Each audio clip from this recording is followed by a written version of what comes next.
Welcome, everybody, to episode 2 of Liberty Ballers Weekly. I'm joined by Paul Hudrick, editor in chief of Liberty Ballers.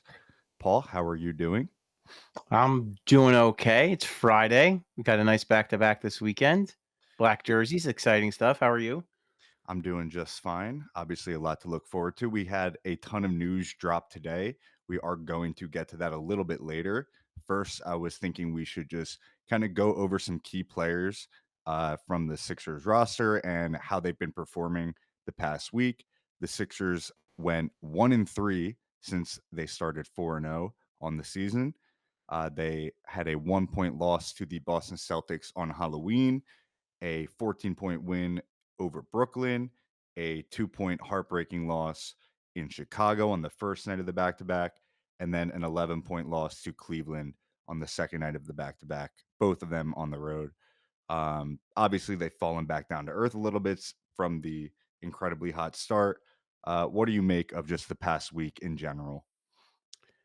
Disappointing for sure. I mean, it has to be. The when you go into that back-to-back, you go in, a split would have been great, right? Like that's kind of what you're anticipating is a split, especially we knew beforehand that Cleveland was probably going to be pretty healthy, healthier than they've been all season long. So knowing that second half of a back-to-back on the road, playing a very healthy Cleveland game, knowing you're not going to have Joel Embiid, knowing you're, not likely to have, Jared McCain after his debut. So knowing all of that, you kind of almost, as a fan, the team can't think this way, but as a fan, you're already, in the media, like we're already baking in a loss, right? Like this is Yeah. they're probably going to lose one of these games, and the Cleveland game is probably the one they're more likely to lose. So important to take care of business in Chicago. It sure looked like they were going to do that, and then they didn't. I think a couple things stood out. One, I I do think there's something to learning how to play with a lead, and it's not something they've had to do yet. Yeah. So far this season, all their wins have been comebacks. Even their loss, their first loss to Boston, they had to come back in the fourth quarter to make that close. And then the Cleveland game, they made it close at times, but clearly just didn't have it. So I just think that is part of this is that they need to learn how to close out a game. They can't, take the foot off the gas. The third quarters, I, if I knew what was wrong, Nick Nurse knew what was wrong, this wouldn't keep happening, but it continues to happen. So like something has to change with the third quarters. I'm not sure what it is. The Chicago game, they were bad in both. It was bad the third and fourth quarter, they were terrible. And it was their offense, that's what was stunning, is like, their offense has been so good. For it to just be non-existent in that Chicago game in the second half was pretty jarring. And and you know, people have been piling on Joel Embiid a little bit, not absolving him of blame. He wasn't good. He just wasn't. He was not good down the stretch of that game. He looked good physically, which is encouraging. Yeah. So it's a shame that he shot it so poorly and just didn't look very good offensively to close the game. Because even defensively, made a couple of nice plays defensively. So like that was encouraging. But then it gets lost because he just really was not good down the stretch offensively. But I will say this, Drew, like they were already teetering, right? Like I saw someone say, I think the Chicago had cut the lead to 5 when he checked back in the game. So it's not like it was, oh, they were up 20, Joel Embiid came back into the game, and then it was no, like Yeah. this was going on the whole second half. And to Joel Embiid's credit too, the Sixers got off to a great start to the third quarter. They maintained their lead through most of the third quarter. When he checked out of the game, they were still up by like 20 points. And then he checks in after a long break in the fourth quarter, and the lead's like 5. So like not to absolve him of everything, but I think that context matters. I think it's important. I would say too, Tyrese Maxey wasn't exactly for as brilliant as he's been this season. He was not very good in that fourth quarter either. Either Mm. it was a lot of him and Embiid dribbling. The other three guys deferred to them too much, in my opinion. Like Yeah. at any point, like there was that one possession succinctly where Quentin Grimes gets into the paint, dribbles out, and then hands Joel Embiid a hot potato. Like, no, that can't happen either. And then quite frankly, that it's also on Nick Nurse. Like, at some point, you didn't score a field goal for the final 6 minutes of that game.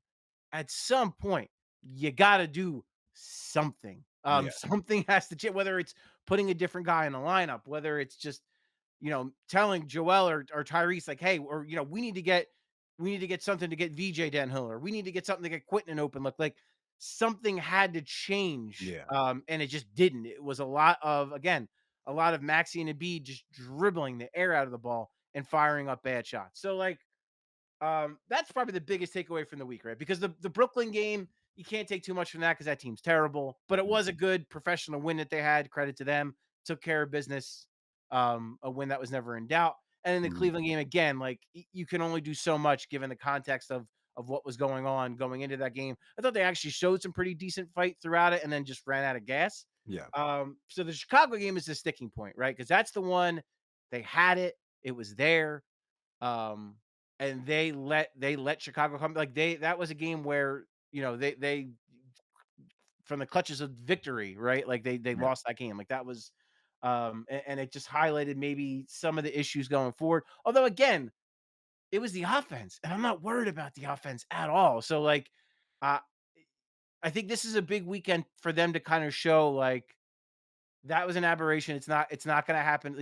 These kind of things are not going to happen again. We're going to move past it. yeah, and I feel like going on the back of that point, everyone has been talking about the workload, the minutes. Obviously, we know Nick Nurse is gonna play the minutes high. It's been very high. I feel like you hear that the kind of tired saying of, you know, tired legs or when you're tired, you kind of resort to old habits. So I wonder if maybe since it kind of caught up to them literally in the second half of the Chicago Bulls game, they started almost forfeiting the offense that we've been seeing with this new look, Nick Nurse, almost everyone's involved. And then you start seeing Joel Embiid, Maxey kind of playing hero ball in those last 6 minutes, and even the offense without them or surrounding them being dysfunctional. You kind of resort to the old habits, kind of what we saw last year. Um, Maxey, 39 and a half minutes per game in these last 4 games. Edgecombe is at 37 minutes per game. Are you worried at all about, let's say, the workload this early? Then not necessarily the workload in and of itself, but just relative to where we are in the season. Are you worried maybe it could come back to bite them later on in the year? Or is For this sure. sustainable? Yeah, I mean, for sure. And uh, you know, I defend Nick Nurse a pretty good bit, but like his comments after the game, like, "Oh, we're trying to establish a thing here. We're trying to not show like we don't quit." After the Cleveland game, this was, um, and like, okay, that's all well and good, but at the same time, this is Nick Nurse has a reputation for this. Like, this is Yeah, not like this happened in Toronto as well, where he rode his best players a little bit too much and wore guys down. Um, the two biggest probably prime examples are Pascal Siakam and Fred Van Vliet. Um, so this isn't if it was happening in a vacuum, if it was like, okay, Nick Nurse doesn't have a history of this, this is just happening now because of the circumstances, I would be less concerned. I am, I guess, hopeful. I'll put it that when Jared McCain is fully up to speed, when he's playing 25 to 30 minutes a night, when Paul George is up to speed, when Dominic Barlow is even back. Because that's another thing. Like Jabari Walker has been like starting games, but then like just not playing the rest of the game. It's been kind of weird usage. Like, why even start him to me? It just seems odd. So maybe Barlow is a guy that I think Nick Nurse might trust a little bit more at this stage. And I get it because I think the big thing that Barlow has over Walker is mobility. He can guard better on the perimeter and hang. And I think while still giving the rebounding and some of the energy stuff that Walker does as well. So I guess the hope is McCain is a guy Nurse trusts. Paul George is clearly a guy that Nurse trusts. Barlow seems to have earned his trust. As those guys trickle back in, that's three rotation players. When you get those three rotation players back, and then Watford too. Like once Watford's a little bit more ready to take on some more minutes, I've been mostly encouraged by what I've seen from Trendon Watford. I think he's looked pretty good. So I just as my again hopeful that as the team gets healthier and those guys are more in a normal rotation, that Nick Nurse will then ease it back on Yeah. Maxey on Edgecombe, and Oubre too. Oubre's another guy that's just playing. I mean, Oubre probably loves it, and like knowing how he is, Yeah. he's probably loving every second of it, and probably hopes it never changes. But uh, Oubre plays a very physical brand of basketball though too. So like, you don't want to see him just getting his butt kicked for 40 minutes, and then to your point, like later in the season, how's he going to look? How's he going to look in the Yeah. playoffs? Is he going to be ready to guard the best perimeter player? Because that's what he's going to have to do for this team when if and when they get to the postseason. So, um, not totally flashing the red flag around for it yet, but pretty concerned through 8 games, and again, hopeful as these guys start to trickle back in and get themselves worked back in, and then he can scale back on guys like Maxi and Edgecombe and Oubre.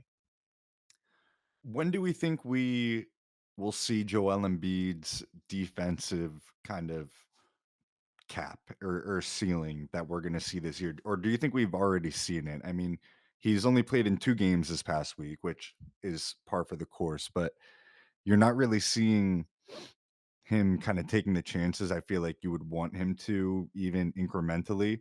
Obviously, it's still very early, and I'm saying this kind of knowing that, but, um, are you alarmed a little bit about maybe Joel's defense kind of not if that's not there in even, like, maybe 50% of the way we think it can be, how that affects the rest of the team defense, and maybe that's a reason why we're seeing I mean, they're 22nd ranked defensive rating. Do you think if it where could we see that end up being if we're getting a healthy Embiid defensively? Yeah. Well, 22nd after Donovan Mitchell dropped like the easiest 46 points I've Oh ever. my god, yeah. I couldn't believe it. Practice. Like I was like, wait, 46? Because it Yeah, was just too easy. Like he yeah, just and that's complimentary. He made it look very yeah, easy. yeah, it looked like it was He's a hell practice. of a he's a hell of a player. So, like, I think that not to say they've been good defensively, they haven't, but that skews it a little bit because they had come down a little bit with the Nets game. And for the most part, in the Bulls game, again, the defense wasn't really the issue. The issue was the offense in the second half of that game. Um, and I thought, like I mentioned earlier, I thought Joel, that was the best he's looked physically moving in Chicago. And I thought Yeah, defensively was part of it. I thought he was protecting the rim pretty well. He went up for a few rebounds. He did, he challenged some things. Like I thought made some plays in drop coverage that, maybe plays he hadn't quite made yet where he was a step behind. So, um, I'm more encouraged. It's funny to say it because the game looked so bad and it just ended so poorly, but like I'm more encouraged with Joel Embiid now than I was yeah, before the Chicago game because physically I think he looked better. Um, Results weren't there with the shot. At the end of the game, his offensive processing wasn't great down the stretch, but again, those are things that's to me that's more of a rhythm and a fitness issue than like an overall health and like the knee issue. So I do think that there's could be more there. Look, if he's anything like he was, like if he could just be, I don't know, yeah, like 80% of the because when he's right, he's one of the best rim protectors in the NBA. That's not hyperbolic. Like he legitimately is. This is a guy who was a defensive player of the year finalist. Like he can protect the rim. He's mhm, excellent at it. Drop coverage is really difficult to play in the modern NBA, and he's still really good at it. So that is true. if he is that, if he can get back to that level, then that's going to take their defense to a new heights completely. If he's even just like 80% of that, like that's will be a huge help. And then getting Paul George back is not anything to sneeze at once he does come back. He For all the issues he had last year, his defensive metrics were still pretty good. I think he was something like sixth in the league in deflections per game. Like this is a guy who can still do some stuff on that end of the floor. So uh, I, I think again, and I think too, Drew. Like the other thing is Nick Nurse run some of the schematic stuff he does relies on like cohesion. It relies on everyone knowing what they're supposed to do, like maybe more than a lot of other coaches, their defense. So when you have guys coming in and out of the rotation, when you have guys playing positions they're not used to, like Kelly Oubre at the four or whatever, that can lead to lapses. That can lead to miscues on defense, guys not covering their ground they're supposed to be covering or whatever. So I do think it's another issue where yes, like Joel Embiid and Paul George just being healthy and better is going to help. But then I also think them just being in the lineup and all the other guys being, knowing their roles and everyone kind of slotting in where they're supposed to slot in, I think that will ultimately help the defense as well. Speaking of guys slotting in where they're supposed to slot in, Jared McCain returned during the Chicago Bulls game from the thumb injury. 15 minutes, didn't have any points, missed 0 of 4 from the field, 0 of 2 from 3-point range, had 2 assists. Obviously, first game back, kind of in the same thing. You're not going to look too deep into that, but what are you looking for in the next game from his next appearance? Well, it's funny because like the one thing I noticed is after his first stint, he got to the bench. He was drenched in sweat. And Mm, like last year, I don't ever remember him looking like that.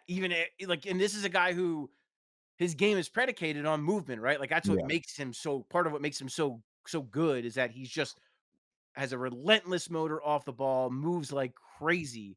Um, and so he's always in really good physical shape, but there's nothing that could prepare you for NBA game shape, right? Like it's just that you have to play. So I think that was the biggest thing to me is like his fitness level just is gonna have to come up. No fault of his. He did everything he could. I'm quite sure to be ready to play, to be in the best physical shape possible. But again, nothing prepares you for an NBA game, especially with the paces the Sixers are playing at, and the Bulls are no slouch in that department either. They are a team who has pushed the pace in a big way this season as well. So that was a very fast game that was not an easy one for him to come back to. Maybe the Mm. Toronto, maybe, I think I've heard, he's going to play one half of this back to back. I would assume it's the first half. It would be the Toronto game. Toronto not as not playing quite at the level of the Bulls as far as pace goes. So maybe that'll be a better game for him to kind of ease in. But yeah, I mean, I just think that's the biggest thing is he's got to get his physical stamina, his physical endurance up. And then once he does, the shot's gonna come and the other parts of his games are gonna come.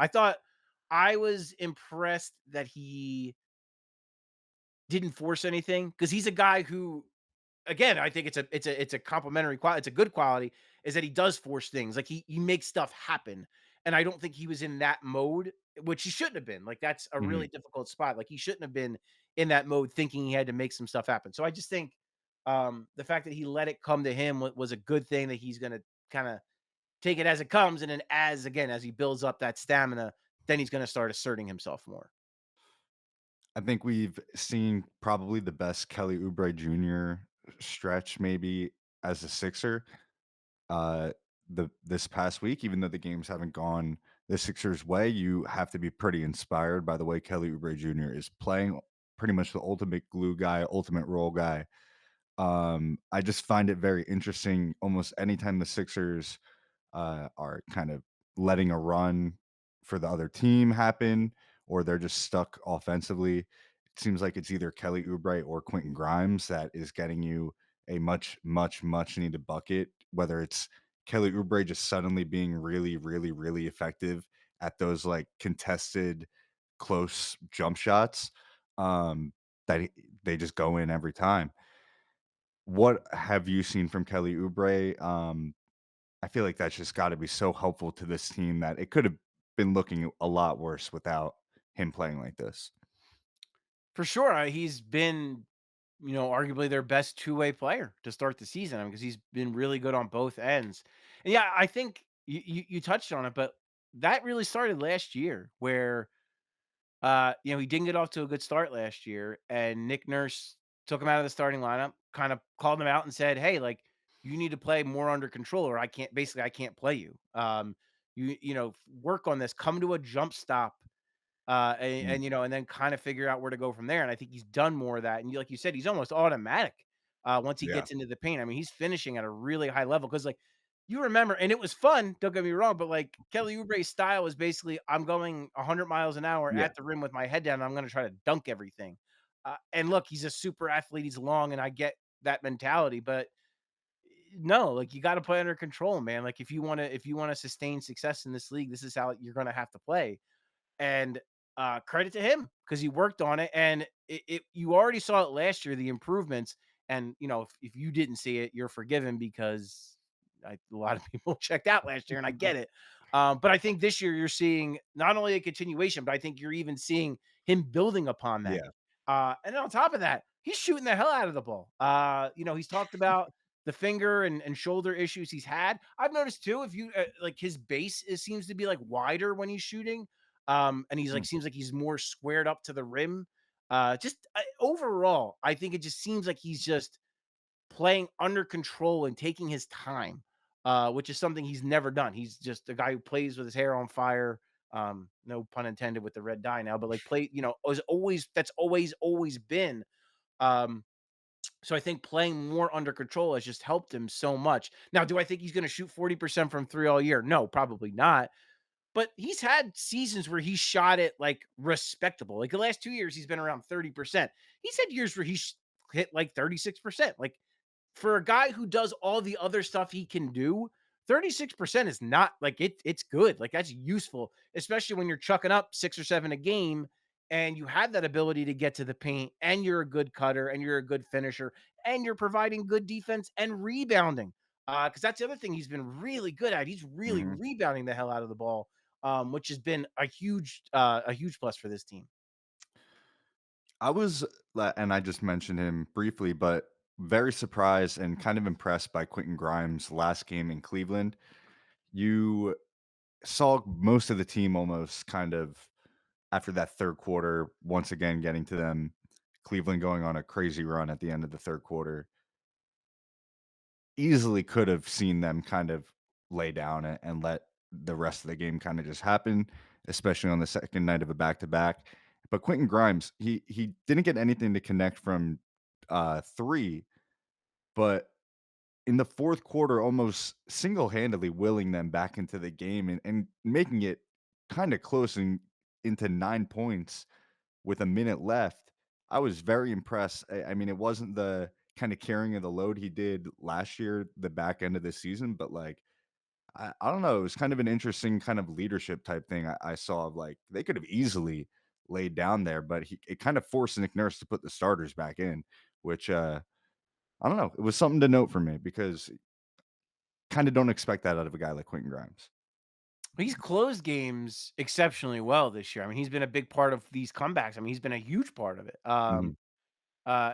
That's to me, like if you're a player, I know some guys get hung up on the starting coming off the bench thing, but I think with Grimes, he has to be heartened by the fact that Nick Nurse is trusting you to close games. Like that's and Yeah. he's been a huge part of it.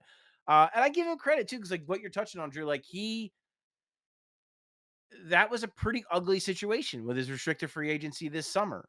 Yeah. You would never know it by the way he carries himself, Exactly. by the way he works, by the way he's played. I mean, he's playing unselfish. He's playing hard. He's speaking highly of all of his teammates. He's just coming in every day and working. So like credit to him for again turning a situation that could have been an ugly one, and he could let it bother him, and he's just not doing that. He's playing his butt off, and the close. And again, if Oubre has been their best two-way player, Quentin Grimes ain't far behind him. Quentin Grimes has been, Exactly. and I think some people forget how good of a defender this guy is because he was so good offensively last year. This guy can really, like, as an on-ball defender, is excellent. Like, you could not a crazy argument that he could maybe be their best pure on-ball perimeter defender. And you've seen it again, late game situations. He's done extremely well in that regard. So yeah, I've been super impressed by him so far, and I think you're spot on with like the attitudinal part. He has been a real pro about everything, and you really couldn't ask much more from him so far to start the season. Yeah, I'm very, very impressed with Quentin Grimes so far this year. Also, very impressed with some of the news that we received today. We will get to the more interesting stuff, but we got an update for Paul George and Jared McCain visiting uh, doctors' meetings. Can you clear up what has occurred from that perspective? I was worrying about the other news that was going on this morning. So, What did we get on that front? Paul George meeting with doctors, and McCain wasn't an update on his brace that he may have to wear. Yeah, so I mean, with Paul George, it's just, he's getting very close to coming back, and meeting with doctors this weekend. Nick Nurse said it's his last hurdle, so this is it. He's coming back very soon. So, I guess some people got freaked out by hearing he's meeting with doctors, but he's been like meeting with doctors all summer and all season. Like this is a It's just the normal fact that thing. we know about it now is Yeah, well, and then noteworthy. not only that, but Drew, but like the guy had surgery and he's 35 years old. Like, of course he's been consulting with the medical Mm, team and doing all that. Like, of course. yeah.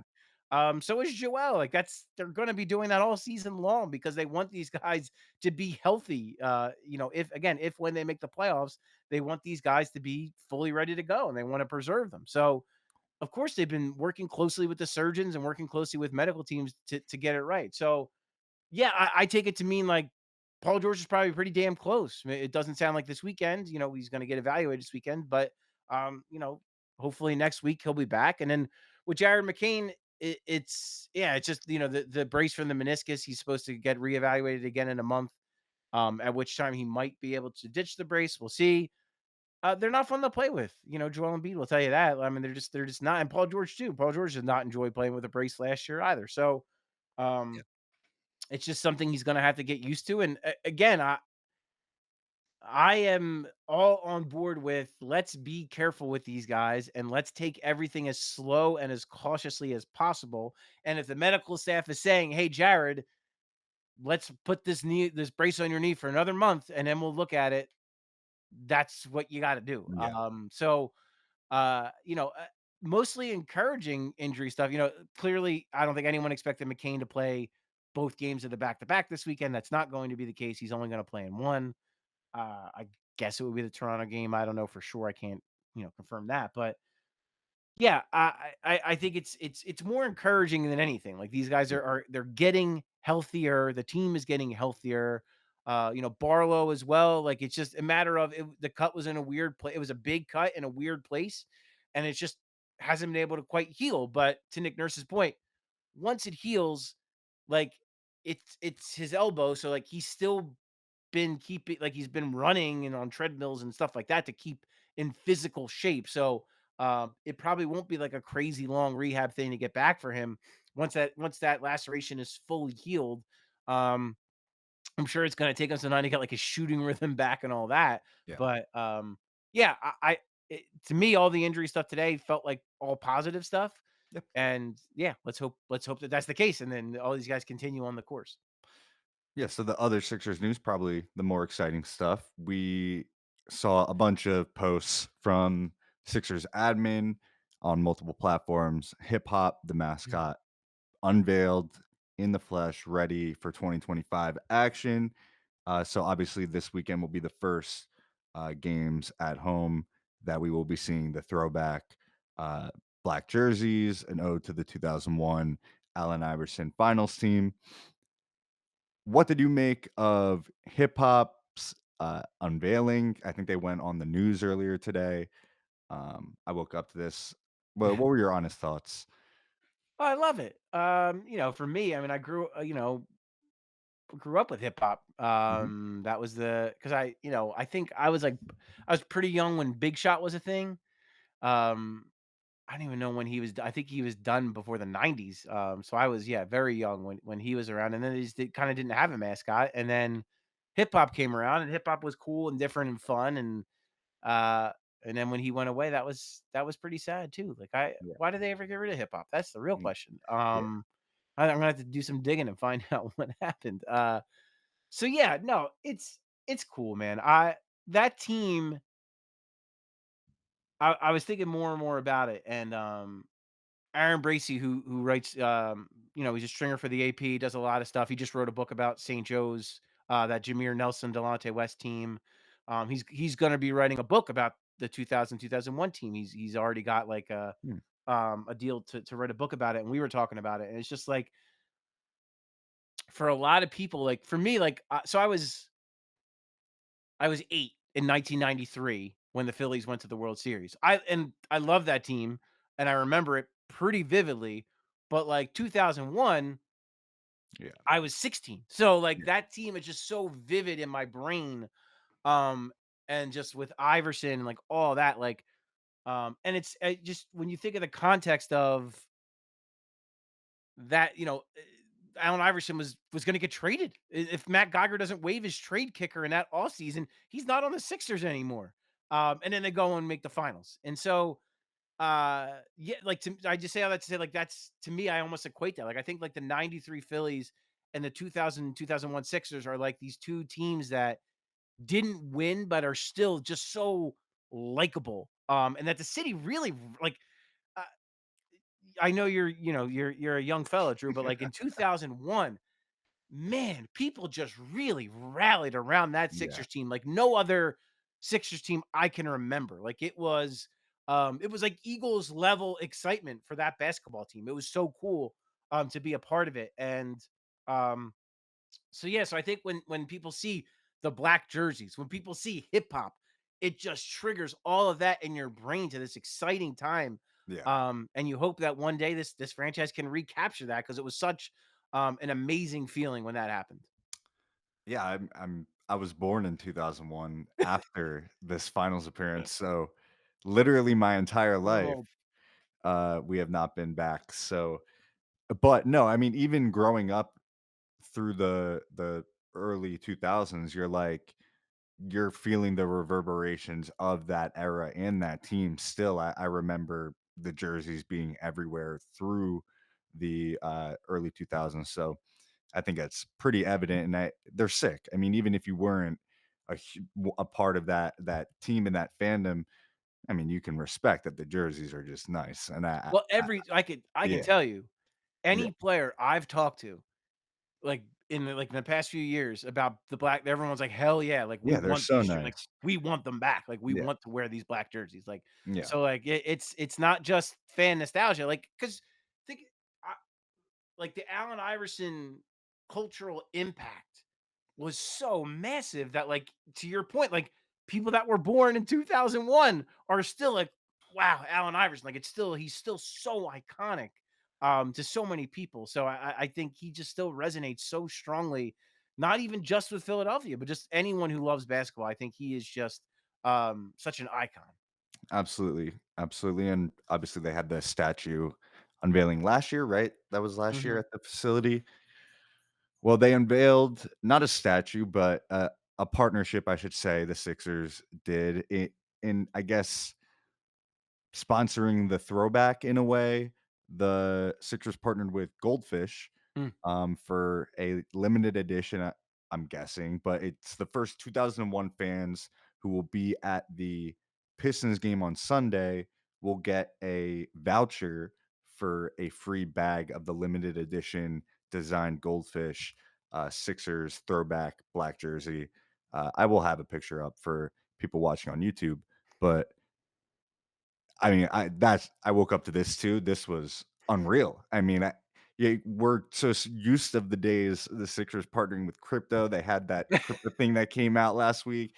You're like, oh God, are they gonna actually like be able to make a partnership that connects to the fans? And like they did. And like I feel like this is a really good choice. And like we know that they have history with Goldfish because of the Tobias Harris, Boban Marjanovic Well, commercial. So they with also the scoop.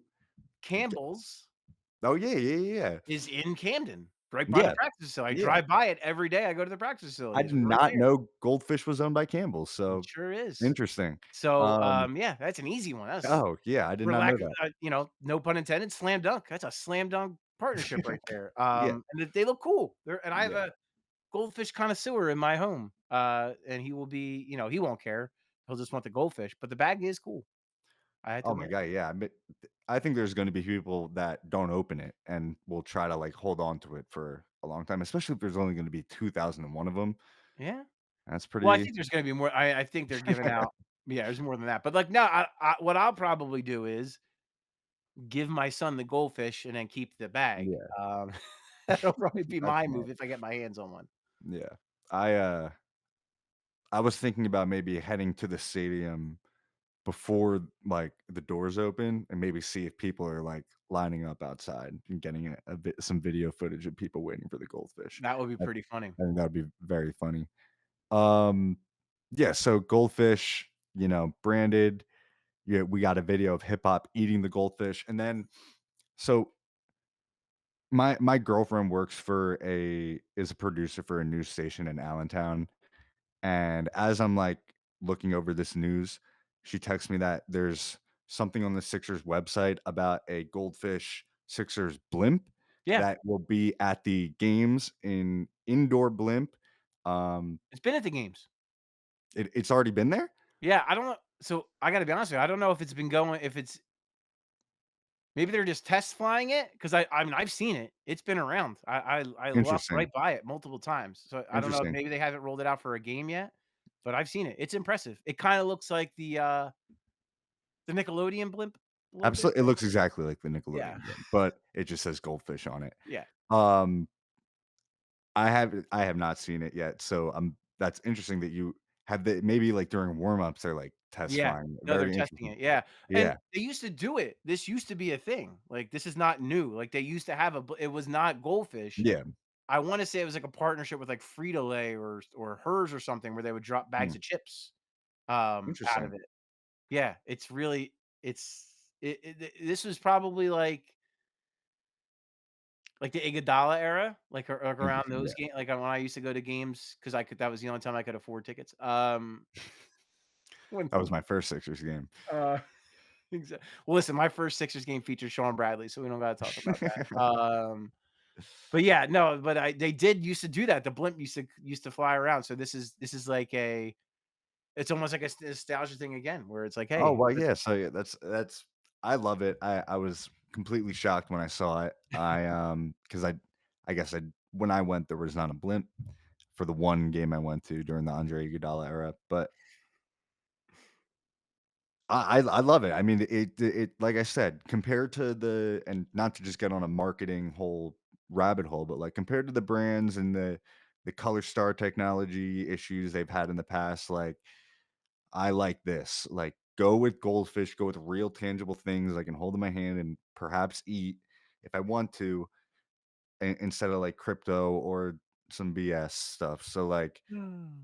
Yeah, I hear you. I like it, and I you don't have to comment on any of that. But anyways, the black I jerseys like are back. goldfish more than crypto. Yeah, I can put that take out there and feel okay about it, yeah. yeah, me as well. I'll retweet that. But uh, the Sixers play home and home, back to back, the throwback edition jerseys this weekend, and then they're playing Boston again on Tuesday. Criminal. Yeah, yeah, that's a tough stretch to open the season. That's why I feel like those first 4 wins were kinda big of, like, Yeah. you know, kinda But not only breathe that, just easy I just now. saying, like, you're, like, 3 games against Boston before Thanksgiving, like, that's insane, like, Yeah. what are we doing here?